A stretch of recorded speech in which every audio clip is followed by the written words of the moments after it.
Station, this is Houston. Are you ready for the event? Houston, this is Station. We are ready for the event. KSTP TV, this is Mission Control Houston. Please call Station for a voice check. Station, this is Ashley Hallback with KSTP. Do you hear me? Ashley Hallback with KSTP. Do you hear me? Hi, Ashley. Yes, I can hear you loud and clear. All right. Hi. All right. Hi. Well, to start with the easy one, I just want to talk about the mission you're currently on. Well, the mission we're currently on is Expedition 53. It started about a week ago and will continue through mid-December. The primary purpose of this mission is to serve as a national science lab. Of course, it's an international program, so we've got many countries involved. But it's all about science. We're learning about not just science for the sake of space flight, but also science that actually helps people on the ground today. And how will that help people on the ground today? What kind of things are you looking to gain from this? Well, I can give you an example. We just had a spacecraft leave this past weekend. It was a SpaceX's Dragon capsule. And one of the things we had done on or we delivered back to the Earth on that capsule was some lung tissue that we had grown on the space station.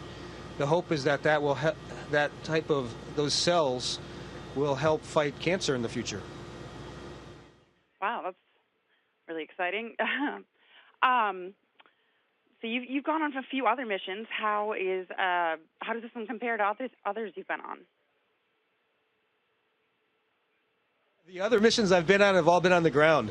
So this is my first space flight, and I'll just tell you really quickly, it's really an amazing experience. As the only new guy on the crew I'm in, sometimes I feel like a bumbling idiot sometimes, but that's quickly improving as I'm learning how to move around in zero G.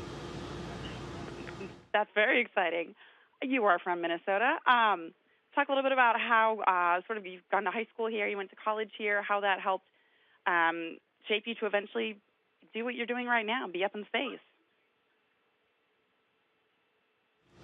Well, I think certainly the schools I went to helped me learn a lot, not just knowledge-wise, but also a set of values I learned from my family and relatives and friends, the institutions I was part of. Jokingly, of course, Minnesota has some harsh winters, so certainly that helped me get comfortable with more extreme environments, not quite as extreme as the one I'm in right now, but thankfully we've got a lot of people making sure we're safe up here. Very nice. Yeah, we definitely do. Still holding on to summer here right now.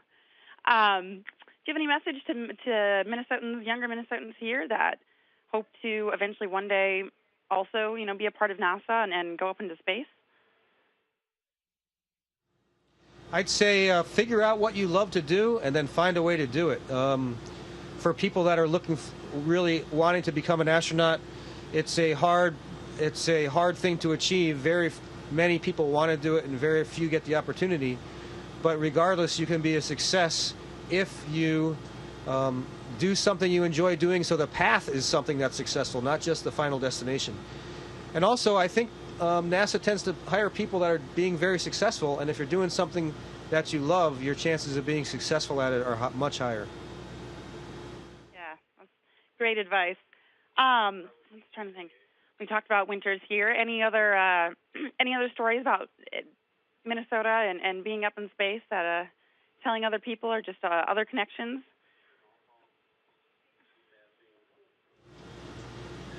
I'm hoping to take some pictures of places on the Earth, including Minnesota, and send back to the ground.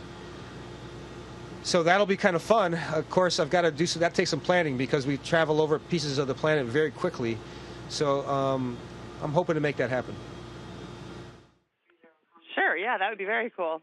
And then you want to talk a little bit about how long you're up there and what other kind of work you do for NASA. Sure. I'll be up here for about 6 months. So my crew of 3 that launch together, on a Soyuz spacecraft. We